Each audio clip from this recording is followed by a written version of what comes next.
दोस्तों, कभी आपने इस बात पे गौर किया कि जब आप किसी शख्स से गुफ्तगू कर रहे होते हैं तो उसकी आंखें क्या कह रही हैं, उसके हाथ आपसे क्या कहना चाह रहे हैं, उसकी आईब्रोज के अंदर क्या मैसेज छुपा हुआ है, उसके जेस्चर्स और पोस्चर्स आपसे क्या गुफ्तगू कर रहे हैं। अगर वो बाजुओं को इस तरीके से फोल्ड कर रहा है तो इसका क्या मतलब है। अगर वो हाथों को इस तरीके से करके बैठा हुआ है तो इस सिग्नल का क्या मतलब हो सकता है। और अगर उसने हाथ इस तरीके से जोड़े हुए हैं और मुस्कुरा रहा है तो इस बात का क्या मतलब हो सकता है। गोया हमारा पूरा जिस्म गुफ्तगू और कम्युनिकेशन का हिस्सा होता है, जिसको हम अंग्रेजी जबान में कहते हैं बॉडी लैंग्वेज। बॉडी लैंग्वेज की अहमियत इतनी ज्यादा है कि अगर आप कम्युनिकेशन का पाई चार्ट देखें जो डॉक्टर एल्बर्ट मेहराबिया ने डेवलप किया था, उसमें 55% यानी कि 55% रोल बॉडी लैंग्वेज का है, followed by the tone of your voice at 38% and actual word spoken only at 7%। इसका मतलब ये दोस्तों कि जब तक आप बॉडी लैंग्वेज को, नॉन वर्बल क्यूज को सही तरह नहीं समझेंगे, आपके पास ये आर्ट, ये स्किल नहीं होगा लोगों की बॉडी लैंग्वेज समझने का, तब तक आप लोगों के लिए बहुत मुश्किल होगा अपने सामने वाले बंदे की बात समझना। अगर दोस्तों आपको बॉडी लैंग्वेज पढ़ना नहीं आता तो आपने बिल्कुल नहीं घबराना, क्योंकि आज की वीडियो में मैं आपको बहुत सारे बॉडी क्यूज का मतलब समझाऊंगा, चाहे वो आई कांटेक्ट हो, फेशियल एक्सप्रेशंस हो, पोस्चर्स हो, जेस्चर्स हो या प्रॉक्सिमिटी हो। सो आज की वीडियो बहुत ही इंफॉर्मेटिव है और बहुत ही इंटरेस्टिंग है। सो मेरे साथ बने रहिए और चैनल को सब्सक्राइब करना और बेल आइकन दबाना मत भूलिए। Let's be back.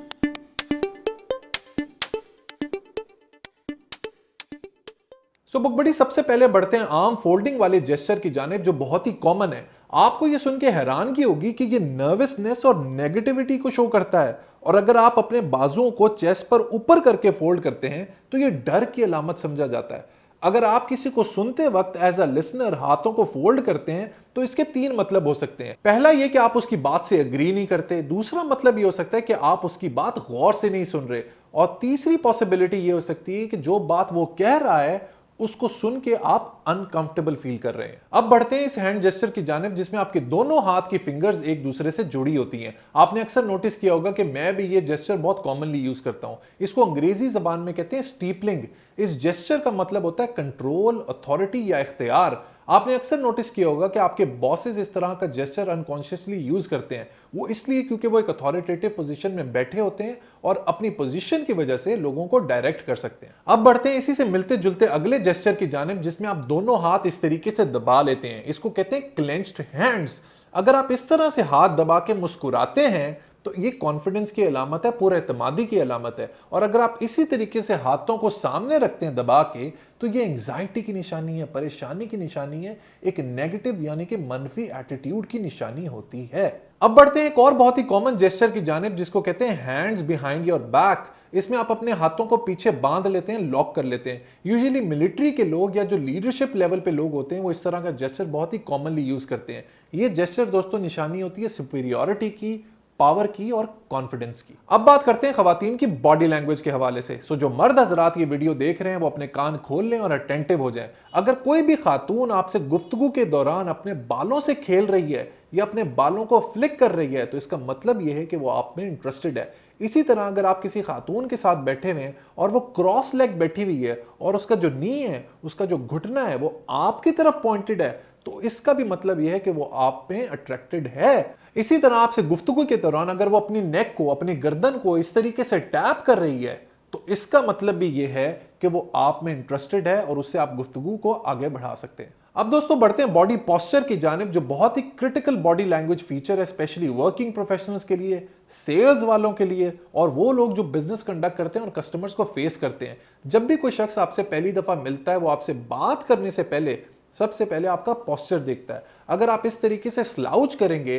तो वो समझेगा कि भाई ये बंदा तो ढीला है, वीक पर्सनालिटी का बंदा है और वो कभी भी आपसे बिजनेस नहीं करना चाहेगा। लिहाजा हमेशा स्ट्रेट होके खड़े हों, चेस्ट को पीछे रखें, पेट को अंदर रखें, शोल्डर्स को बैलेंस रखें और अपने हेड को भी बैलेंस पोजीशन में रखें। किसी बॉडी बिल्डर की तरह बिल्कुल फूले हुए, इनफ्लेक्सिबल और स्टिफ होकर भी ना खड़े होना शुरू हो जाए। अब मैं आपको बॉडी पोस्चर इंप्रूव करने की एक ट्रिक, एक हिंट बता देता हूं। देखिए दोस्तों, हर कोई जिम नहीं जाता, किसी को नहीं शौक होता, इसीलिए वो अपने बॉडी के ऊपर काम नहीं कर पाते। लेकिन आपकी बॉडी का एक ऐसा पार्ट है जिसको अगर आप थोड़ा सा बिल्ड कर लें कुछ बेसिक एक्सरसाइजेस के साथ तो आपकी बॉडी का पोस्चर सही हो जाएगा, और वो है आपके शोल्डर्स। और ये आपके सामने मैं कुछ शोल्डर्स की एक्सरसाइजेस दिखा रहा हूं जिसमें ओवरहेड प्रेस है, साइड लेटरल है और फ्रंट डंबल रेज है। अगर आप ये बेसिक एक्सरसाइजेस शोल्डर की करना शुरू करते हैं तो बिलीव मी, ये मैं आपको चैलेंज करके कह रहा हूं, जब आपके शोल्डर्स स्ट्रांग हो जाएंगे, ब्रॉड हो जाएंगे, तो आपका पोस्चर खुद ब खुद सही हो जाएगा। अब बात करते हैं स्माइल की, which is a universal symbol for Joy and happiness. देखें दोस्तों, स्माइल कैन मेक और ब्रेक योर गेम।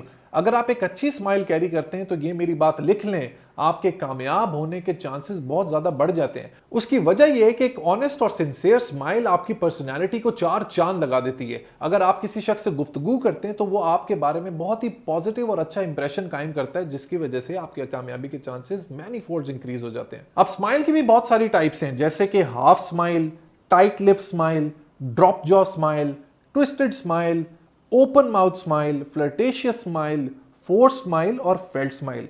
जिंदगी के मुख्तलिफ मराहिल में मौके की मुनासबत से आप अलग अलग किस्म की स्माइल्स का यूज करते हैं, लेकिन मैं आपको स्माइल के कुछ ऐसे बेसिक्स बता देता हूं जो आपको जिंदगी में जरूर काम आएंगे। स्माइल का जो पहला रूल है वो ये है कि आपके जो दांत हैं, आपकी जो टीथ हैं, वो साफ होने चाहिए। अक्सर लोग स्माइल करने से कतराते हैं इस वजह से क्योंकि उनके दांत साफ नहीं होते, वो इस लायक नहीं होते कि उनको दिखाया जाए।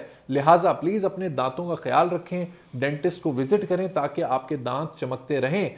और मैं आपको अपनी स्माइल के पीछे रीजन बता देता हूं, वो हैं डॉक्टर आतिफ, जो टूथ प्लैनेट चलाते हैं कराची में। और इस वीडियो की मुनासबत से मैं आप लोगों को गुड न्यूज देना चाहता हूं कि वहां पे आप जाएं, गुलशन इकबाल में उनका क्लिनिक है। आप उनको कहें कि मैं बुक बडी का सब्सक्राइबर हूं, डॉक्टर आतिफ आपको 20% ऑफ देंगे अपनी सारी सर्विसेज के ऊपर। सो ये है पॉइंट नंबर 1। पॉइंट नंबर 2 ये है कि आपकी स्माइल में ऑनेस्टी होनी चाहिए, फेकनेस नहीं होनी चाहिए, दो नंबरी नहीं होनी चाहिए। सो अपनी स्माइल को ऑनेस्ट रखें। तीसरा पॉइंट ये कि एक बैलेंस स्माइल रखें, ना बहुत कम स्माइल करें और ना बहुत ही ज्यादा, जिसको हम बांछें खिला के हंसना कहते हैं या स्माइल करना कहते हैं, उस तरह भी ना करें। अपनी स्माइल को बहुत ही बैलेंस रखें। चौथा ये कि पाकिस्तान के एनवायरनमेंट में जब आप खवातीन से गुफ्तगू कर रहे हो तो अपनी स्माइल में डिसेंसी रखें, उसमें कोई भी फ्लर्टेशियस एलिमेंट नहीं होना चाहिए। और पांचवी और आखिरी एडवाइस स्माइल के हवाले से मेरी है कॉल सेंटर एजेंट्स के लिए, जो कॉल के ऊपर लोगों को चीजें बेचते हैं, चाहे वो बैंक के मुलाजिम हो या किसी प्राइवेट कंपनी के। ये मैं आपको बहुत ही ट्रिक की चीज बता रहा हूं, वो ये कि जब भी आप किसी क्लाइंट से फोन पे बात करें तो अपने चेहरे पे स्माइल को मेंटेन करें। वो आपकी स्माइल देख नहीं सकता, लेकिन उस स्माइल की वजह से आपकी पूरी सेल्स पिच चेंज हो जाती है। आपकी गुफ्तगू का बहुत ही पॉजिटिव इंपैक्ट होता है, जिसकी वजह से आपकी जो कन्वर्सेशन है, आपकी जो कम्युनिकेशन है, उसमें एक डिफरेंट एनर्जी आ जाती है और आपके सक्सेसफुल होने के चांसेस बढ़ जाते हैं। आई कांटेक्ट की भी कमाल इंपॉर्टेंस है आपकी पर्सनल और प्रोफेशनल लाइफ में। आप लोगों को अपने लफ्जों से तो धोखा दे सकते हैं, लेकिन आपकी आंखें कभी झूठ नहीं बोलती। अगर आपको लोगों की आंखें पढ़ने का हुनर आ गया तो आपके पास बहुत ही क्रिटिकल इंफॉर्मेशन इकट्ठी हो सकती है and you will always B step ahead of the pack. उसकी रीजन ये है कि आप लोगों की आंखों से वो गुफ्तगू समझ सकते हैं, वो कम्युनिकेशन समझ सकते हैं जो वो मुंह से बात नहीं करते। इसमें मैं आपको एक इंटरेस्टिंग बात बताता चलूं कि अल्लाह ने खवातीन को स्पेशल हुनर दिया है, जिसकी वजह से उन्हें फौरन पता लग जाता है कि कोई उन्हें किन नजरों से देख रहा है। इसके अलावा खवातीन का जो पेरिफेरल विजन होता है वो भी बहुत वाइड होता है, जिसकी वजह से वो किसी भी शख्स को ऊपर से नीचे देख सकती हैं विदाउट बीइंग कॉट, जबकि मर्दों को ऐसा करने के लिए पूरी नजर घुमाना पड़ती है। इसीलिए मर्द हजरात अक्सर फंस जाते हैं औरतों को देखते हुए, स्टेयर करते हुए।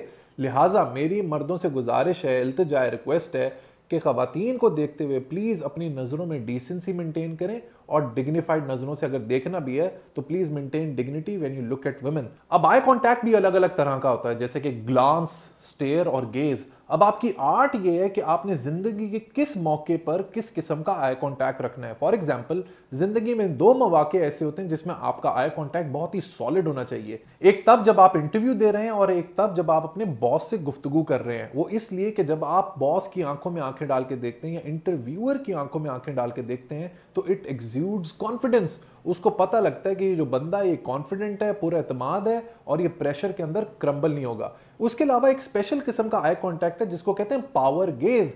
अक्सर पब्लिक स्पीकर्स या जो टीचर्स होते हैं वो इस किस्म का गेज जरूर यूज करते हैं। मैं भी पावर गेज का यूज करता हूं जब मैं पढ़ा रहा होता हूं। बेसिकली पावर गेज शो करता है कि आप किसी में इंटरेस्टेड हैं just for a matter of seconds, और उसके अलावा ये एक पावर की भी निशानी है। फॉर एग्जाम्पल, आप किसी को पढ़ा रहे हैं या पब्लिक स्पीकिंग कर रहे हैं, तो आप किसी भी एक बंदे को 2 से 3 सेकंड फोकस करके उसके ऊपर देखते हैं, उससे उसको पता लगता है कि भाई ये बंदा वाकई में he is focusing on me, and then you move to the next person and then you move to the next person. इससे लोग आपकी कम्युनिकेशन के साथ एंगेज भी रहते हैं। आई कांटेक्ट के हवाले से आपको एक और हिंट देता चलूं कि जब भी आपके सामने कोई शख्स अपनी एक आंख को ऐसे रब करता है, इसका मतलब ये है कि वो आपसे झूठ बोल रहा है। आपने अक्सर नोटिस किया होगा कि बच्चे जब भी वो घर में कोई चीज तोड़ देते हैं या कोई गलती कर देते हैं, तो वो जब आपके सामने आते हैं वो हमेशा अपनी किसी एक आंख को रब कर रहे होते हैं। वो बेसिकली आपसे कुछ चीज छुपा रहे होते हैं या अपनी आप को ही छुपाना चाह रहे होते हैं। So please be careful of this thing.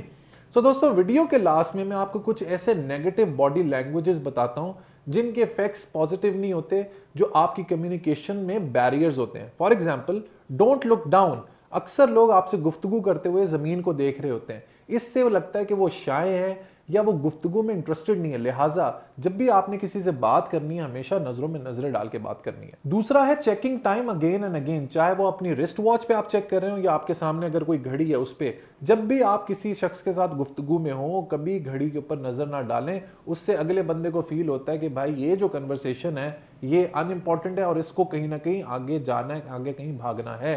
उसके अलावा फिडलिंग अराउंड का मतलब है कि आपके सामने कोई बंदा बैठा हुआ है, आपने ये रिमोट उठाया, इसके ऊपर देखना शुरू कर दिया, अपने लैपटॉप के ऊपर कोई काम करना शुरू कर दिया, अपने पेपर्स को देखना शुरू कर दिया। इट शोज कि ये जो कन्वर्सेशन है इसकी कोई इंपॉर्टेंस नहीं है, ये इनसिग्निफिकेंट है। आप किसी बोर्डम का शिकार हैं या डिसअप्रूवल आप अपनी जाहिर कर रहे हैं। मेरी भी ये बहुत आदत थी कि जब मेरे सामने ऑफिस में कोई बंदा आता था तो I used to be very much engaged in laptop, लेकिन मैंने बहुत हद तक इस आदत को कवर अप कर लिया है। नाउ जब भी मेरे सामने कोई बंदा आता है, आई क्लोज द लैपटॉप और मेरा पूरा लेजर फोकस होता है उस बंदे की जानिब। एक और नेगेटिव बॉडी लैंग्वेज है टचिंग योर फेस। इसका मतलब अगेन ये होता है कि आप झूठे हैं या आप कोई बात छुपा रहे हैं। सो प्लीज जब भी आप किसी के साथ गुफ्तगू कर रहे हो, अपने चेहरे को हाथ मत लगाएं। उसके अलावा है प्लेसमेंट ऑफ ऑब्जेक्ट्स। जब भी आप किसी के साथ बातचीत कर रहे हो, कम्युनिकेट कर रहे हो, कोई गुफ्तगू कर रहे हो, तो बीच में कोई भी चीज पड़ी नहीं होनी चाहिए। अक्सर लोग, स्पेशली खवातीन को मैंने देखा है कि वो सामने पर्स रख देती हैं। इसका मतलब ये है कि आप थोड़ी घबराई हुई हैं, यू आर शाय। आप कोई ना कोई बैरियर चाहती हैं आपके और जो आपके सामने वाला बंदा बैठा हुआ है उसके दरमियान। लिहाजा आपकी जो गुफ्तगू है, जो मीडियम है, वो बहुत ही क्लियर होना चाहिए, ट्रांसपेरेंट होना चाहिए, उसके दरमियान कोई ऑब्जेक्ट नहीं पड़ा होना चाहिए। एक और बहुत बड़ी बीमारी है हमारे यहाँ लोगों को, वो है टैपिंग की। वो टिक टिक वाला पेन आता है, मुसलसल tick tick tick tick. It shows that you are under stress and is a very negative body language. So please tapping को अवॉइड करें। अब बात करते हैं प्रॉक्सिमिटी की। प्रॉक्सिमिटी का मतलब यह है कि जब दो लोग आपस में बात कर रहे हैं तो उनके दरमियान डिस्टेंस कितना होना चाहिए। मैंने अक्सर लोगों को देखा है वो बहुत ही मुंह पे आके बात करते हो, भाई आप पीछे होके बात करें। सो लिहाजा अमेरिकन एक्सपर्ट्स एंड स्कॉलर्स ने कुछ डिस्टेंसेस तय किए हैं जो आपके रिलेशनशिप के हवाले से हैं। ये अब मैं आपको समझाता हूं। सो दोस्तों, 4 तरह के डिस्टेंस जोन्स हैं जो रिसर्चर्स ने प्रपोज किए हैं। पहला है इंटीमेट रिलेशन आपका होता है यूजुअली आपकी वाइफ के साथ या आपके हस्बैंड के साथ या आपके बच्चों के साथ या बहुत ही क्लोज फैमिली मेंबर्स के साथ। वो डिस्टेंस है 18 इंचेस। तो अगर आपका इंटीमेट रिलेशनशिप है तो आप 18 इंचेस का डिस्टेंस मेंटेन करें। उसके बाद आता है पर्सनल रिलेशनशिप, जैसे कि आपके दोस्त होते हैं। सो इस तरह के रिलेशनशिप में आपने 18 इंचेस से लेके 4 फीट तक का डिस्टेंस रखना है। अगर आप एक टीचर हैं तो आपके स्टूडेंट के दरमियान तकरीबन 3 से 4 फीट का डिस्टेंस होना लाजमी है। तीसरा लेवल है सोशल का। सोशल गैदरिंग, जैसे कोई पार्टी है, कोई बर्थडे पार्टी है, कोई शादी का इवेंट है, उसमें यूजुअली डिस्टेंस होता है 4 फीट टू 12 फीट। इतने डिस्टेंस के साथ आप गुफ्तगू कर सकते हैं, बातचीत कर सकते हैं। और लास्ट में पब्लिक, जब आप पब्लिक में बात कर रहे हो या पब्लिक स्पीकिंग कर रहे हो या कोई बड़ा सेमिनार हो, तो इसमें यूजुअली 12 फीट से 25 फीट तक का डिस्टेंस आप लोगों ने मेंटेन करना है। सो बुक बडीज, ये तो थी बॉडी लैंग्वेज के हवाले से गुफ्तगू। आई होप जो मैंने इंफॉर्मेशन दी वो आपने अब्सॉर्ब की होगी और इवेंचुअली आप उसको यूज भी करेंगे अपनी लाइफ के अंदर। देखिए, जिंदगी में जो छोटी मोटी ट्रिवियल चीजें होती हैं ना, जो बहुत ही माइनर होती हैं, माइन्यूट होती हैं और इनसिग्निफिकेंट होती हैं, कभी कभी वो ही आपकी गेम मेक और ब्रेक कर सकती हैं। वो कहते हैं ना कि devil is in the detail.